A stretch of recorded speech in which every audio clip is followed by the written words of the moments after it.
नमस्ते दोस्तों, ये अरशद हैं। मैं जानता हूं आपने खबर तो सुन ही ली होगी। 1 फरवरी 2025 को वित्त मंत्री निर्मला सीतारमण ने भारत का केंद्रीय बजट वित्तीय वर्ष 2025 से 26 के लिए पेश किया। विकसित भारत का विजन की थीम वाला ये बजट टिकाऊ और समावेशी आर्थिक विकास हासिल करने के लिए सरकार के रोडमैप को रेखांकित करता है। ये बजट कृषि, इंफ्रास्ट्रक्चर, टेक्नोलॉजी और मानव पूंजी विकास जैसे महत्वपूर्ण क्षेत्रों को प्राथमिकता देता है। ये बजट तेजी से विकसित हो रही अर्थव्यवस्था की जरूरतों को पूरा करते हुए वित्तीय अनुशासन के प्रति सरकार की प्रतिबद्धता को दर्शाता है। केंद्रीय बजट 2025 से 26 ग्रामीण आय को बढ़ावा देने और रोजगार के अवसर पैदा करने पर खास जोर देता है। सिंचाई, फसल बीमा और ग्रामीण इंफ्रास्ट्रक्चर के लिए नई योजनाओं और आवंटन में वृद्धि के साथ कृषि क्षेत्र को मजबूत बनाने पर बहुत जोर दिया गया है। इस दृष्टिकोण का उद्देश्य कृषि उत्पादकता को बढ़ाना, किसानों को सशक्त बनाना और ग्रामीण शहरी विभाजन को कम करना है। इसके अलावा बजट आर्थिक विकास को बढ़ावा देने में टेक्नोलॉजी की महत्वपूर्ण भूमिका को स्वीकार करता है। यह अनुसंधान और विकास में खास तौर पर आर्टिफिशियल इंटेलिजेंस, रिन्यूएबल एनर्जी और इलेक्ट्रिक वाहनों जैसे उभरते क्षेत्रों में पर्याप्त निवेश का प्रस्ताव करता है। यह भविष्य की ओर देखने वाला दृष्टिकोण भारत को नवाचार और टेक्नोलॉजी संचालित समाधानों में अग्रणी देश के रूप में स्थापित करना चाहता है।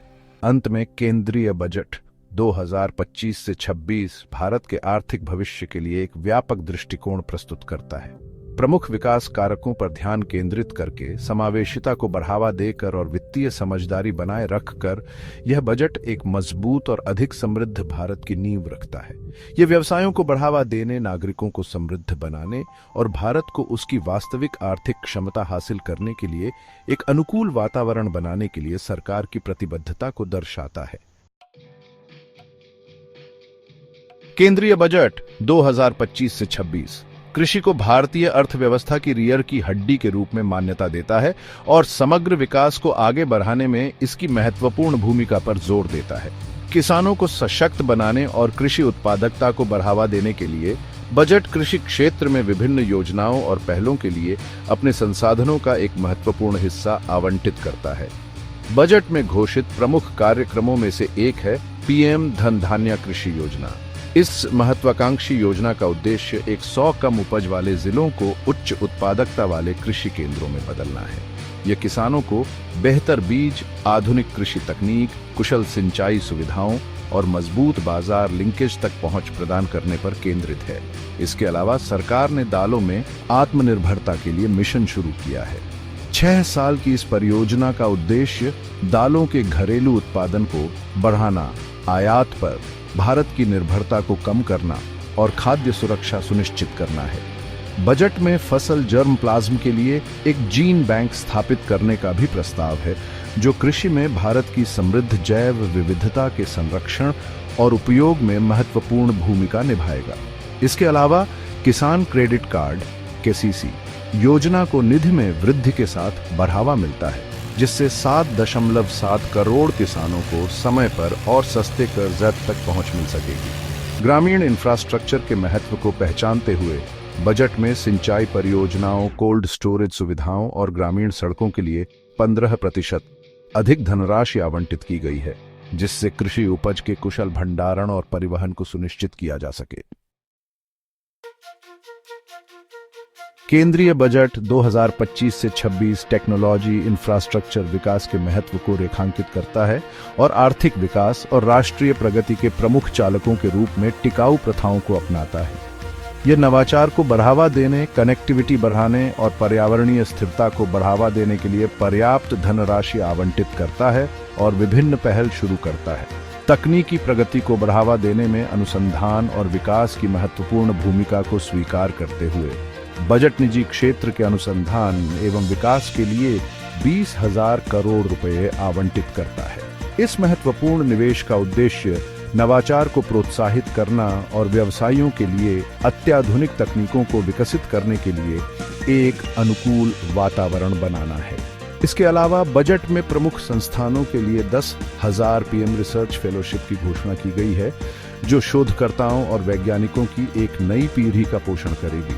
इंफ्रास्ट्रक्चर विकास के मामले में बजट में राजमार्गों, रेलवे और स्मार्ट शहरों के लिए 12 लाख करोड़ रुपए का भारी भरकम आवंटन किया गया है। इस निवेश का उद्देश्य कनेक्टिविटी में सुधार करना, परिवहन नेटवर्क को बढ़ाना और एक अधिक मजबूत बुनियादी ढांचा प्रणाली बनाना है, जो निवेश को आकर्षित करे और आर्थिक गतिविधियों को बढ़ावा दे। बजट में किफायती आवास को भी प्राथमिकता दी गई है, जिसमें पीएमआई सब्सिडी वाले आवास ऋणों के लिए 50,000 करोड़ रुपए आवंटित किए गए हैं, जिससे समाज के एक बड़े वर्ग के लिए आवास सुलभ हो सके। इसके अलावा बजट स्वच्छ ऊर्जा और पर्यावरण संरक्षण को बढ़ावा देते हुए सतत विकास पर जोर देता है। राष्ट्रीय स्वच्छ ऊर्जा कोष को अक्षय ऊर्जा स्रोतों के विकास और परिनियोजन का समर्थन करते हुए धन में वृद्धि प्राप्त होती है। बजट इलेक्ट्रिक वाहनों के लिए प्रोत्साहन भी पेश करता है और विभिन्न क्षेत्रों में हरित पहल को बढ़ावा देता है, जो एक स्वच्छ और अधिक टिकाऊ भविष्य का मार्ग प्रशस्त करता है।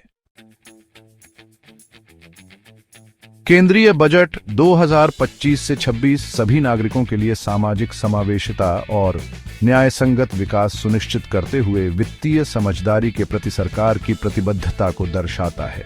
इसका उद्देश्य वित्तीय अनुशासन बनाए रखने और हाशिए पर रहने वालों के उत्थान और कमजोरों को सशक्त बनाने के लिए सामाजिक क्षेत्र के कार्यक्रमों में निवेश के बीच संतुलन बनाना है। इसका उद्देश्य वित्तीय अनुशासन बनाए रखने और हाशिए पर रहने वालों के उत्थान और कमजोरों को सशक्त बनाने के लिए सामाजिक क्षेत्र के कार्यक्रमों में निवेश के बीच संतुलन बनाना है। राजकोषीय स्थिरता सुनिश्चित करने के लिए बजट में राजकोषीय घाटे को जीडीपी के 4.4% तक कम करने का लक्ष्य रखा गया है। सरकारी वित्त के प्रति यह अनुशासित दृष्टिकोण व्यापक आर्थिक स्थिरता बनाए रखने और दीर्घकालिक आर्थिक विकास के लिए अनुकूल वातावरण बनाने का लक्ष्य रखता है। बजट में विनिवेश की योजनाओं को भी रेखांकित किया गया है, जिसका उद्देश्य सार्वजनिक क्षेत्र के उपक्रमों में रणनीतिक हिस्सेदारी बिक्री के जरिए 1.2 लाख करोड़ रुपए जुटाना है। हालांकि बजट सामाजिक क्षेत्र के खर्च से समझौता नहीं करता है।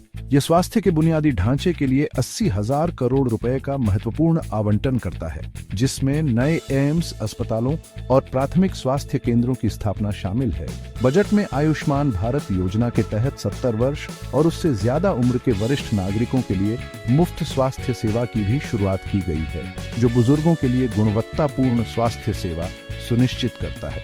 इसके अलावा बजट शिक्षा को प्राथमिकता देता है। शिक्षा सुधारों के लिए 1.2 लाख करोड़ रुपए आवंटित किए गए हैं, जिसमें आर्टिफिशियल इंटेलिजेंस, रोबोटिक्स को शामिल करने पर ध्यान केंद्रित किया गया है और पाठ्यक्रम में एसटीएम शिक्षा।